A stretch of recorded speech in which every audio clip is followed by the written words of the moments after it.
नमस्कार। हम लोग गीता और ज्ञानेश्वरी देख रहे हैं। आज चौथा अध्याय का 19वां श्लोक शुरू करेंगे और ब्रह्मावीर जो 24वां श्लोक है वहाँ पे हम लोग रुकेंगे। यस्य सर्वे समारंभाः काम संकल्प वर्जिताः ज्ञानाग्नि दग्ध कर्माणम तमाहु पंडितम बुधा। अभी पंडित की व्याख्या क्या दी है और हम लोग समाज में पंडित किसको कहते हैं, ये बहुत इंपॉर्टेंट है। श्री कृष्ण और ज्ञानेश्वर महाराज पंडित उसी को कहते हैं जो ब्रह्म तत्व से एक रूप हो चुका है, जो ब्रह्मज्ञानी हो चुका है। उसके काम कैसे होते हैं कि वो काम तो कर रहा है लेकिन उससे कुछ उसको इच्छा इसलिए नहीं कर रहा है, वो उसके स्वधर्मानुरूप आया है और वो अपने सत्व गुण से, अच्छे गुणों से वो काम कर रहा है और फिर अच्छे काम करके उसको नेचुरली फिर कुछ ना कुछ तो उसको कर्मफल तो मिलने वाला, लेकिन वो कर्मफल के परे गया रहता है। देखिए, क्योंकि उसकी तपस साधना ज्ञानाग्नि में वो सारे भस्मसात हो जाते हैं, ऐसा इनका कहना है श्री कृष्ण जी का। अभी ज्ञानेश्वर महाराज देखिए कितना सुंदर बता रहे। जे या पुरुषांचा ठाई कर्माचा तरी खेदू नये परी फळापेक्षा काही संचरेना, कि जो कर्म अपने को आया मेरे को क्यों ये करना पड़ रहा है। अरे बाबा, हर रोज का काम, तेरे घर का काम तो तेरे को करना ही पड़ेगा। अगर आप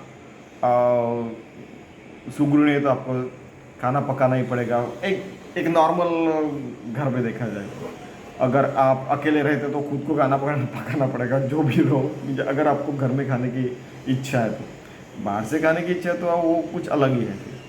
ठीक है, एक नॉर्मल भारतीय घर की मैं बात कर रहा हूँ। विद्यार्थी है तो उसको पढ़ाई करनी पड़ेगी। अगर आप बड़े बुजुर्ग हैं तो आपको अपनी तबीयत का ख्याल रखना ही पड़ेगा, है कि नहीं। तो ये सारी चीज़ें उसको करनी पड़ती है, लेकिन वो उससे कुछ फलापेक्षा नहीं रखता है, क्योंकि देह को तो संभालना आपको आवश्यक है, मन को, बुद्धि को भगवान से एक रूप रहने के लिए सारी चीज़ें तो आपको करनी ही पड़ेगी। उसके अंदर में मैं कर रहा हूँ और मुझे ये फल चाहिए, उसके अंदर ये आता नहीं कभी। ऐसा निर्मत्सरी, निरहंकारी, ऐसा एक नॉर्मल अच्छा सा जीवन वो जीते रहता है। आणि हे कर्म भी करीन अथवा आदरेली सिद्धी नहीं ना, आणि सिद्धि नहीं ना, ये संकल्प ही जयाचे मन विटाए ना। उसके मन में ये कर्म मैं कर रहा हूँ, ये उसको ऐसा करूँगा वैसा करूँगा, ऐसे कुछ नहीं। उसको मुझे यही फल प्राप्ति चाहिए, फिर ऐसे करने लगा तो आपको तो पता है कि फिर कई बार ऐसे होता है कि भस्मासुर रहता है, वो कुछ भी फल की अपेक्षा रखता है, तपस साधना करता है, बोलता है जिसके सर के ऊपर हाथ रखो उसको भस्मसात कर दो। ऐसे भी इस तरह के ऊपर भी हम जा सकते हैं अगर फलापेक्षा रखें तो।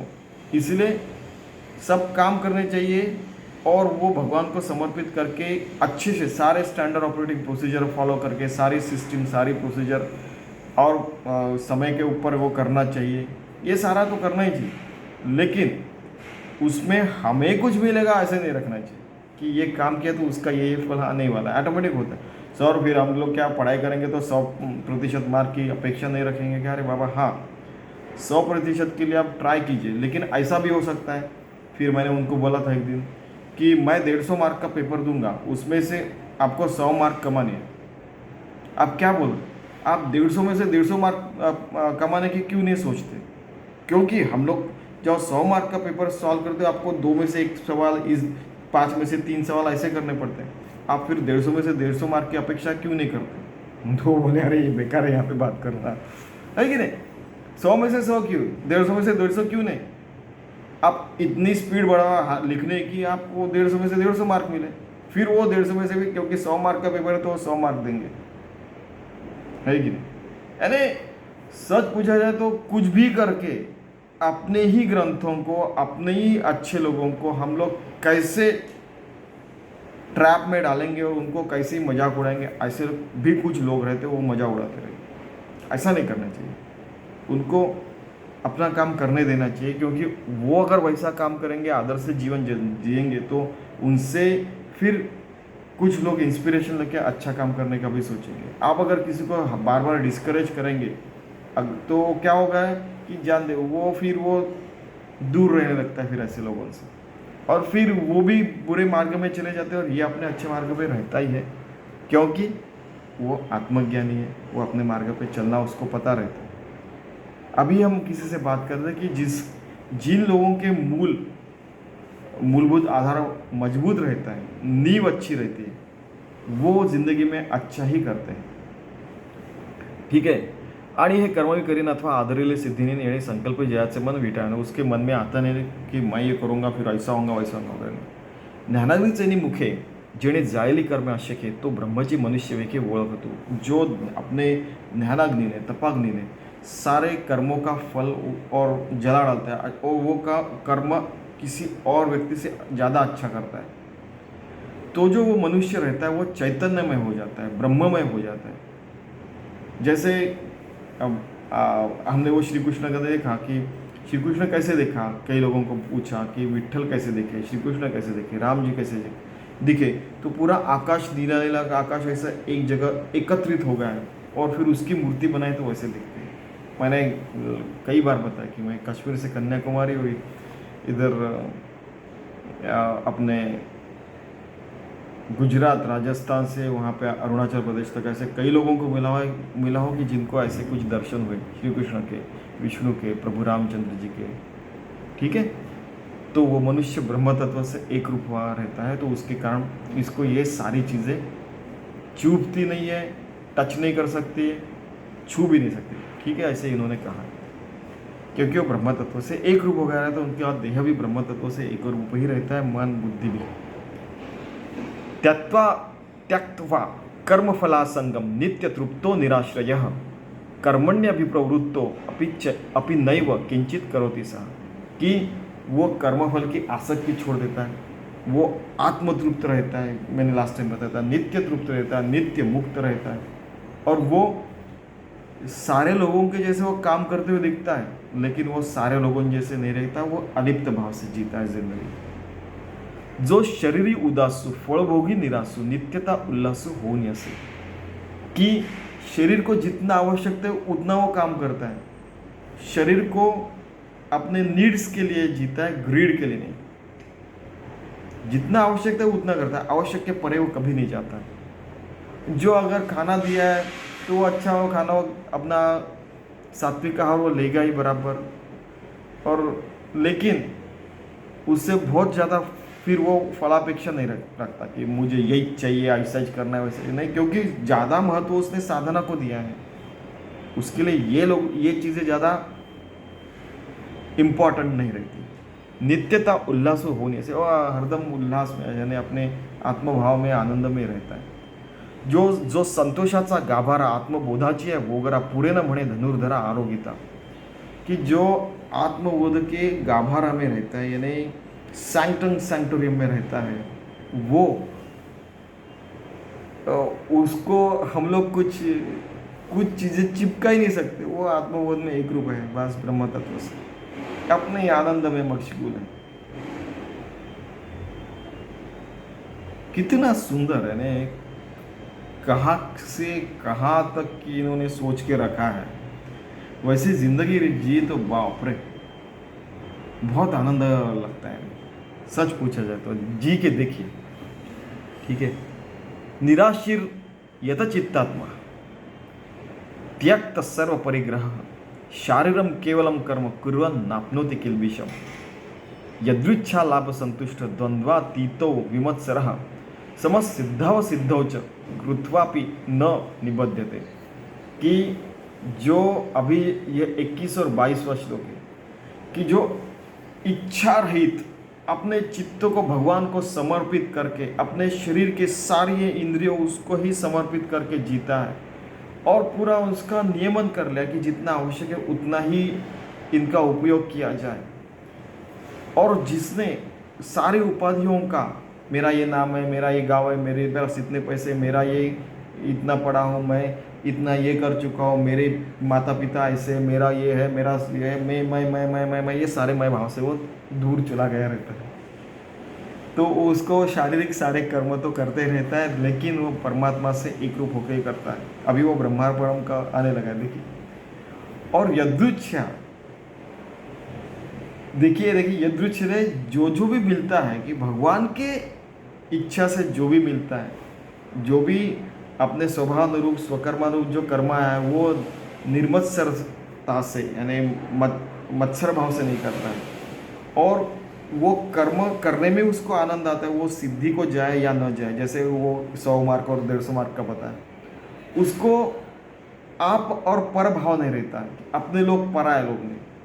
और जो सारे काम तो करते रहता है लेकिन उस सारे कर्म के परे वो जिंदगी जीता है, ऐसा वो आत्मज्ञानी व्यक्ति हो चुका है, वो हुआ रहता है।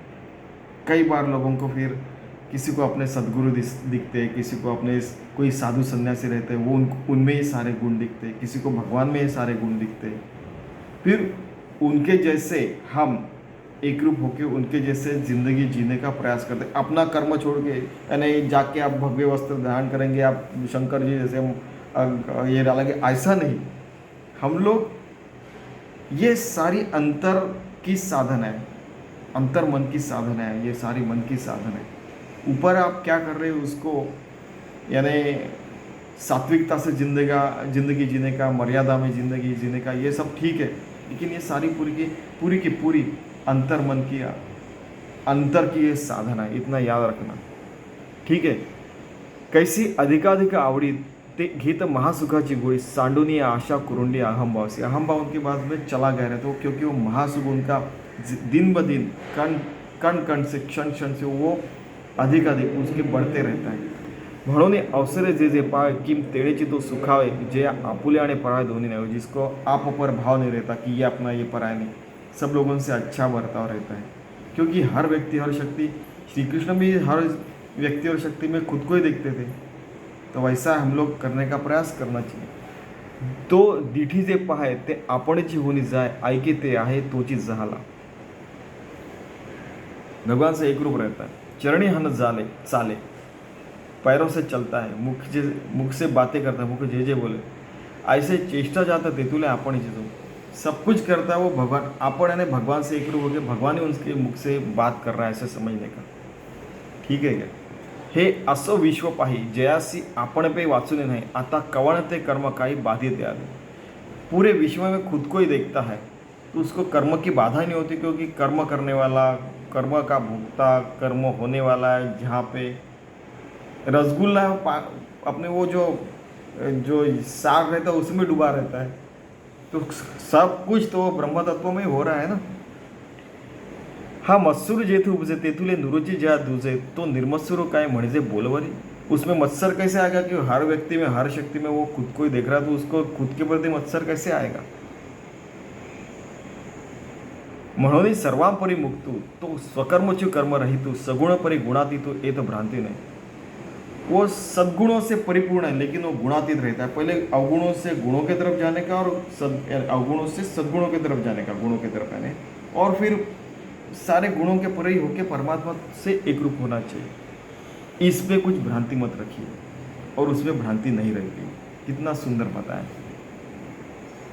अगला श्लोक, गत संगस्य मुक्तस्य ज्ञानावस्थित चेतसा यज्ञाया चरतः कर्म समग्रम प्रविलीयते। कि क्या होता है कि 23वां कि वो उसकी संग चला गया है, वो हरदम मुक्त में ही रहता है, ध्यानावित तो अपने ध्यान में ही वो रहता है, आत्मज्ञान में वो अपना चेतस पूरा यानी पूरा अंतर्गत पूरा वो उससे एक रूप रहता है।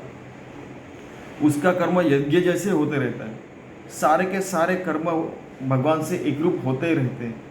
तो वो भगवान से एक रूप नहीं रहेगा क्या, कि उसका चलना बोलना सब कुछ भगवान से एक रूप है, तो वो एक प्रकार का यज्ञ हो गया, जिंदगी एक यज्ञ होगी, है की नाही। तो देह संगे तरी असे परी चैतन्यासारखा दिसे, पाहता परब्रह्माचे नि कसे चोखाळू बना। कि वो देह संग में दिखता है लेकिन वो चैतन्य रूप हो गया है, तो उसकी मृण्मय का है चिन्मय का हो रहता है, मिट्टी का बना हुआ नहीं रहता, वो चैतन्य मात्र हो गया रहता है। ऐसा लगता है कि वो परब्रह्म है, उसके देह से यहाँ वहाँ चल रहा है और सारे चोख यानी हर काम परफेक्ट कर रहा है, ऐसे लगता है। कितना सुंदर। ऐसा ही परी कौतुके जरी कर्मे करी यज्ञादिके तरी ते लया जाती अशके तयाचा ठाई। कि सारे काम तो कर रहा है लेकिन वो यज्ञ में समर्पित हो रहे हैं, और वो अरे ये तो काम किया था, कहाँ कैसे हो गया। कभी कभी हमें लगता है उस समय भगवान को समर्पित हो गया, ऐसे समझने का कि इतना सुंदर हो गया। वहाँ पर मैंने कैसे बच्चे बोलते, मैंने रंगोली इतनी सुंदर कभी नहीं निकाली, कितनी सुंदर बनी। तो उसको पूछा कि किसके निकाली थी, आज दशहरा है ना, तो दशहरा क्यों रंगोली निकाली? मैंने भगवान को बोला था कि अच्छी रंगोली निकलनी चाहिए, तो कितनी अच्छी बनी। भगवान को थैंक यू बोलो बोलने का। ठीक है, ठीक है। तो ऐसा ही परी कौतुके जरी कर्म करी यज्ञाधिके तरी ते लया जाती अशी काही तयाची आठ है, जी भगवान के प्रति समर्पित हो जाती है। अकाळीची अभ्रय जैसी उर्मी वीणा आकाशी हारपति आपैशी उदयली शांति, कि उसके काम कैसे होते रहते हैं और कैसे उसमें वो भगवान को समर्पित होते हैं। देखिए कि सारे कर्म करते रहते हैं और जैसे आकाश में बादल आ जाते हैं और बाद में थोड़े से बादल रहे तो वो विरल हो जाते हैं और गायब भी हो जाते हैं, वैसा उसका कर्म होता है। कर्म भगवान को समर्पित हो जाता है। कितना सुंदर उदाहरण है। तैशी विधी विधान विहिते जरी आचरे तो समजते तरी ती ऐक्य भावे ऐक्याते पावतीची का, कि विधि और विधान से सारे कर्म करते हैं। एक हम उदाहरण लेते हैं कि अगर पूजा करें तो सारे देवों को ऐसे पात्र में रखने का, उनको धोने का, फिर पोंछने का, फिर उनको चंदन और सारे हल्दी कुंकू और सारी चीज़ें लगाने का, बाद में उनको अपने जगह के रख के ऊपर उसके ऊपर फूलों की माला वगैरह चढ़ाते हैं। ठीक है, तस्वीर रहे तो उसको पोंछते, हल्दी कुंकू वगैरह लगाते, फिर हार पहनाते। देखिए विधि और विधान से करता है सारे कर्म, और अच्छे करता है, और सत्व गुणों का वो परिपूर्ण एकता से रहता है, और सारे आचरण बहुत विहित जो कर्म है अपने स्वभाव के अनुरूप, अपने स्वकर्म के अनुरूप आए वो बराबर करता है, और वो भगवान से एक रूप होकर करता है। युज युंजति योगा विभक्त नसाए तभी भक्त बनाए। ऐसा करने के बाद वो भगवान से एक रूप नहीं रहेगा क्या? तो रहेगा। ठीक है, अभी ये जो श्लोक है ये तो सारे उपनिषदों का पूरे अपने जीवन का सार है। ब्रह्मार्पणम ब्रह्मवीर ब्रह्माग्नो ब्रह्मणा उत्तम ब्रह्मैव तेन गंतव्यम ब्रह्म कर्म समाधिना। ये मैंने बार बार कहा है, आपको पता होगा कि सारे उपनिषदों का, सारे जीवनों का, सारी यानी धर्मों का सार है कि कर्म यही ब्रह्म है। और ऐसी जिसकी बुद्धि स्थिर हो गई, वहाँ जो ब्रह्म तत्व से एक रूप हुए वाला जो आत्मज्ञानी व्यक्ति, उसको पता चलता है कि यज्ञ में आहुति देने वाला भी वही है, जो आहुति वो भी वही है, और जो अग्नि है वो भी ब्रह्म तत्व है, जिसके प्रति वो ब्रह्म तत्व के प्रति वो सारी आहुति जा रही वो भी ब्रह्म है, जो काम करने वाला वो भी ब्रह्म है, जो बताने वाला यज्ञ की जो सारे मंत्र बोलने वाला वो भी ब्रह्म तत्व है, जो ब्रह्म यज्ञ के बाजू में बैठने वाले जो पंडित है और जो ये है वो सारे ब्रह्म तत्व हैं, और ब्रह्म का कुंड भी ब्रह्म तत्व है, अग्नि भी है जिसमें हवि दे रहे हैं, घी वगैरह डाल रहे हैं वो भी ब्रह्म तत्व है, जहाँ पे जाने वाला जिसको मिलने वाला वो भी ब्रह्म तत्व है, हर चीज़ ब्रह्म तत्व है। ये जो जान लेता है उसी को आत्मज्ञानी व्यक्ति कहते हैं, और वे बार बार जानना ये भी आवश्यक है जिंदगी में। और आप अगर 24 घंटों अपने ऐसे ही आप जिंदगी बिताते हैं तो आप ब्रह्म तत्व से एक रूप हो गए, ऐसे समझना चाहिए। कितना सुंदर बताएं श्री कृष्ण जी। अभी ज्ञानेश्वर महाराज देखिए, जेहे हवन में होता का ये यज्ञ हा भोगता ऐसी बुद्धि से नहीं भंगता म्हणून, उसकी बुद्धि आत्मबुद्धि रहती है, वो उसकी कभी भंग नहीं होती है बुद्धि की। ये हवन जो कर रहा है वो मैं हूँ, या जो हवन हो रहा है वो अलग चीज़ है मेरे से। यज्ञ जो हो रहा है उसका भुगता मैं हूँ, और यज्ञ हो रहा है कुछ अलग चीज़ें नहीं, सब कुछ एक रूपता से हो रहा है। जे इष्ट यज्ञ यजावे ते हवीर मंत्राधि आघवे। इष्ट यज्ञ जो हो रहा है और जो हवि है वो मंत्र हो रहा है, बोलने वाला है, मंत्र बोलने वाला जो मंत्र है, और जो हवि जो उसमें समर्पित होने, ये सारी की सारी चीज़ें ब्रह्म तत्व ही है। तो देखते से अविनाशी भाव आत्मबुद्धि, वो अविनाशी भाव से ब्रह्म तत्व से एक रूप होकर वो देखते रहता है, और देखने वाला भी कभी कभी अलग होता है, तो वो एक रूप हो जाता है, वो पता ही नहीं चलता। समझ में आया ना? तो फिर वो ब्रह्म तत्व से एक रूप है तो पता चलता है कि वो आत्मज्ञानी हो चुका है। म्हणून ब्रह्मतेची कर्म ऐसे बोधा आले ज्या समतया कर्तव्य ते नैष्कर्म धरा, कि कर्म ही ब्रह्म है, ब्रह्म ही कर्म है, ऐसा जिसको बोध हुआ है, और इसी समभाव में ब्रह्म तत्व के भाव में समभाव से रहता है, कुछ भी हो कुछ भी होते रहता है, उसको कुछ उसका जो कर्म रहता है वो नैष्कर्म हो जाता है। क्योंकि भगवान से एक रूप होकर काम किया तो ब्रह्मा भगवान को ही समर्पित हो गया है, तो बचा क्या फिर? ब्रह्म तत्व ही बचा। ठीक है, धनुर्धर अर्जुन ये जान लीजिए। आता अविवेक कुमारत्वा मुकले जे या विरक्तीचे पाणीग्रहण झाले, मग उपासना जी आणि योगाग्नि की जो योगाग्नि से अंदर से वो उसका योगाग्नि सारे चीज़ों को नष्ट कर देता है, तो फिर बचा क्या? तो ब्रह्म तत्व ही बचाना। कितना सुंदर बताया है। ठीक है, तो ये जो अगर किसी ने बोला कि कौन सा श्लोक आचरण में लाना चाहिए, तो यही एक वो श्लोक है। वैसे तो हर श्लोक में यही बताया, हर ओवी में यही बताया भगवान ने। तो ये वो श्लोक है जिससे हमें पता चलता है कि ब्रह्मार्पण ब्रह्मवीर ब्रह्माग्नो ब्रह्मणाहुतम ब्रह्मैव तेन गंतव्य ब्रह्म कर्म सामने। ऐसे जिंदगी में हम आचरण करते हैं तो ब्रह्म तत्व से हम एक रूप ही हो जाएंगे। ठीक है, धन्यवाद।